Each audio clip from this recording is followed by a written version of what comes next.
Hi, my name is Louise, and I'm here to talk about Madagascar's hardships. Madagascar is far from the tropical paradise it appears to be. It is a country where the rights of the child remain unfulfilled and incomplete. Mulazi children are confronted by poverty every day.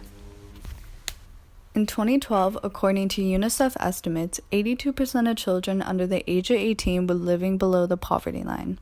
These children and their families live in hard conditions and cannot meet their most basic needs.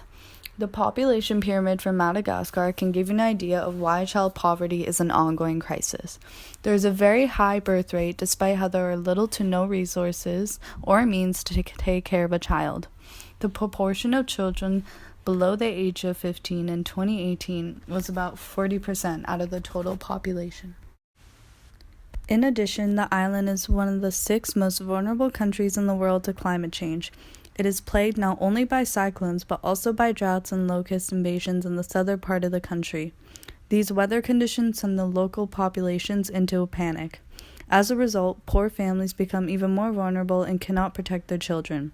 The rights of these children are often pushed to the background in light of survival attempts. Malnutrition is also a huge problem in Madagascar, especially for children. 4 million Mulazis don't know where their next meal will come from. 50% of children under the age of 5 suffer from chronic malnutrition, especially in the southern part of the country. 24% of them are less than 6 months old. The problem only gets worse, especially if international aid organizations cut their support, like the Food World Program, which has suspended its funding of school cafeterias. One of the consequences of such poverty is child labor. 1 in 4 Mulazi children aged 5 to 17 have to work in order to support their families. Normally, they help their parents work the fields. Sometimes, families send their children, mainly their daughters, to work as servants in the city for richer families that may promise to send them to school. 25% of these child laborers perform jobs that pose health risks. The United Nations recently denounced the poverty that helped a modern version of slavery develop in Madagascar. It includes forced marriages and children being forced to work in mines and stone quarries. In addition, children who work in mines risk physical abuse, sexual exploitation, and respiratory illnesses, all of which can be fatal. The Committee on the Rights of the Child is concerned with another rising phenomenon linked to this type of slavery: human trafficking, especially of children, from Madagascar to the Middle East and other neighboring countries for domestic servitude and sexual exploitation. Young girls make up a large number of sex workers. Unfortunately, there is a booming trade in sexual tourism in Madagascar. In 2013, the UN denounced how commonplace it has become to sexually exploit children in Madagascar and the impunity of those responsible.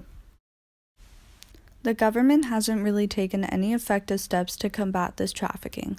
Sometimes the community or even parents themselves will turn a blind eye or even accept such exploitation, since it provides a source of income. This can also lead to physical abuse.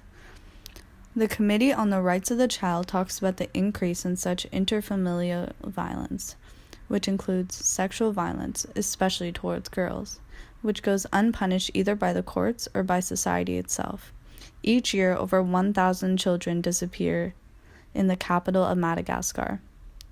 These children leave their homes because they're likely to be beaten up by family members. Many end up living on the streets. This is a glimpse of what life is like in Madagascar.